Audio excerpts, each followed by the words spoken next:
Bonjour, chers élèves. Notre leçon d'aujourd'hui porte sur la généralisation. Dire généraliser. C'est une leçon d'expression écrite. À l'issue de cette leçon, vous devez être capable de connaître un propos, de condenser, autant pour moi, condenser un propos, et d'employer les adverbes ou locutions adverbiales qui portent sur généraliser ou bien la généralisation, et enfin identifier la généralisation. Chers élèves, généraliser sert à faire, n'est-ce pas, la synthèse de ce qui a été déjà dit.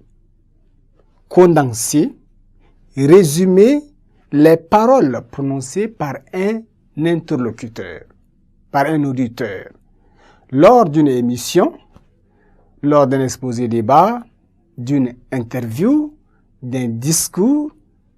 Une personne ou un interlocuteur prononce des paroles. Là, ce n'est pas des propos.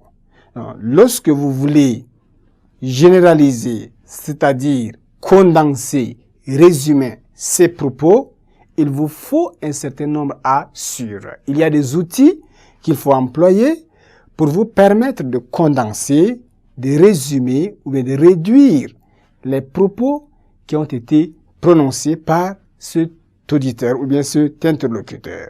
Nous avons les adverbes ou les locutions adverbiales qui permettent de faire la généralisation. Quand on dit par exemple généralement,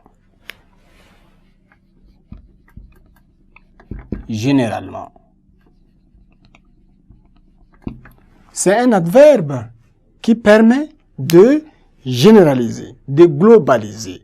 Tout ce qu'on peut dire en plusieurs mots, on peut le généraliser, le désigner avec un seul mot ou avec peu de mots. C'est là généraliser, condenser, résumer. Ce n'est pas tout. On peut aussi dire toujours ou bref, simplement. Bref. Ou encore en bref. Voilà des termes qui sont appelés de mots de transition permettant de généraliser. Nous avons ici généralement, nous avons toujours aussi, c'est un mot pour généraliser. Nous avons ici le mot souvent aussi ou encore en définitive. En définitive, ce sont des mots pareils qui permettent de généraliser les propos.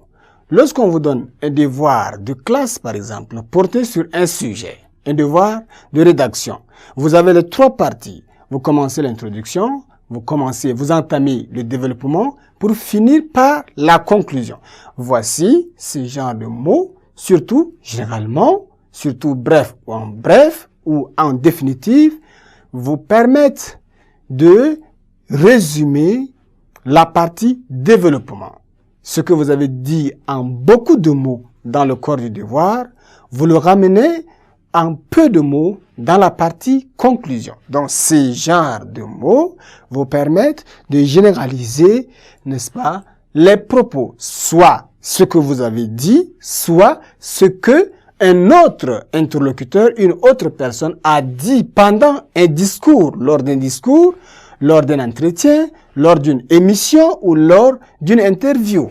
Donc, vous voulez résumer ce qu'il a dit, il n'est pas évident. Il n'est pas évident que vous repreniez tout ce qu'il a dit, mais vous mémorisez, vous retenez l'essentiel. Donc, en voulant condenser ces propos, il faut utiliser soit l'adverbe ou bien soit ces expressions pour vous permettre de condenser, de résumer ce que votre orateur ou bien l'interlocuteur a dit. Chers élèves, voilà ce que vous pouvez retenir, ce qui vous permet, n'est-ce pas, de généraliser ou de résumer des propos ou des paroles.